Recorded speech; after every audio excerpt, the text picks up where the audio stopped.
Hello friend, मी ज्योती किचनमध्ये आपणा सर्वांचं खूप खूप मनापासून स्वागत आहे।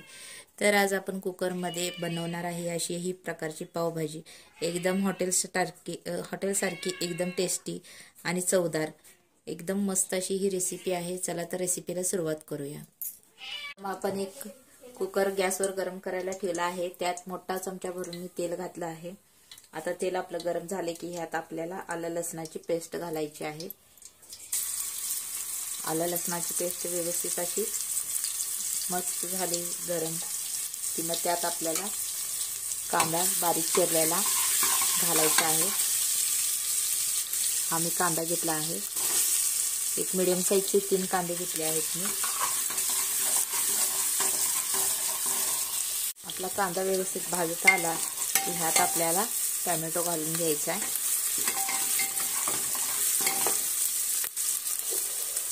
हे 3 टोमॅटो घेतले आहेत बारीक कट करून।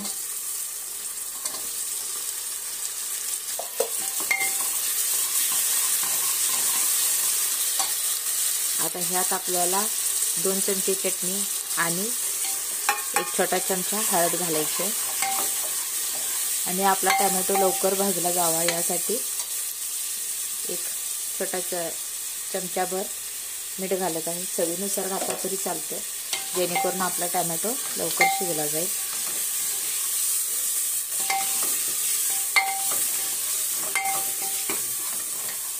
आता आपलं मिक्स झालं आहे चटणी। आता ह्यात आपल्याला अर्धी वाटी मी वाटाणे घेतले आहेत, 1 वाटी भरून फ्लावर घेतला आहे आणि 1 मोठ्या साइजचे 2 बटाटे घेतले आहेत। त्याची साल काढून काप करून घेतला आहे। आता हे सर्व आपल्याला मिक्स करायचं आहे। आता ह्यात आपल्याला 1 मोठा चमचा पावभाजी मसाला वापरायचा आहे। आता हे सर्व मिक्स करून आपण कुकरच्या 8 शिट्ट्या काढून घ्यायच्या। त्यात थोडं पाणी घालून घ्यायचं आहे आपल्याला।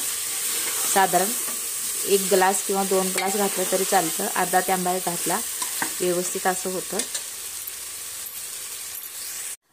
आता मी 1 ग्लास पाणी ह्यात मिक्स केलं आहे। आता टोपण लावून आपण 8 शिट्ट्या काढून घेऊया। कुकरच्या 8 शिट्ट्या झाल्या आहेत, आपण टोपण काढून पाहूया।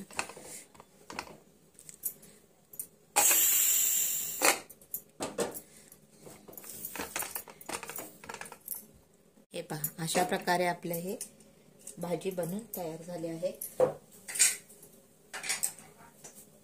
आता याला आपण मॅश करून घेऊया।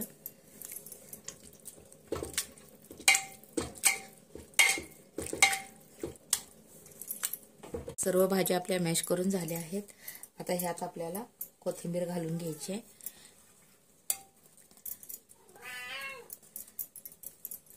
आणि ह्यात आता बटर देखील घालून घ्यायचं आहे आणि थोडा वेळ गॅसवर गरम करून घेऊ। आता आपलं बटर देखील ह्यात मेल्ट झालं आहे। आता आपण तव्यावर पाव भाजून घेऊया। त्यासाठी मी थोडं बटर आणि थोडं तेल तव्यावर गरम केलं आहे। त्यावर आता थोडा आपण गरम मसाला घालून घेऊया भाजी पावचा आणि थोडं भाजी घालून घेऊया।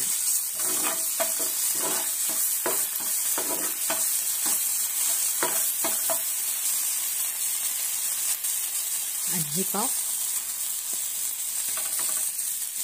अशा प्रकारे गरम करून घ्यायचं। पावभाजीच्या पावात तव्यावरच केला जातो, त्यामुळे पावाला सगळ्या ही भाजी अशा प्रकारे लागली जाते।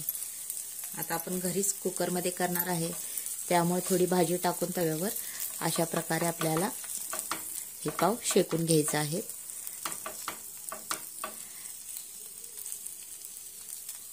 अशा प्रकारे आपले हे पाव भाजून तयार झाले आहेत। आता हे सर्व पाव आपण एका प्लेटमध्ये काढून घेऊया।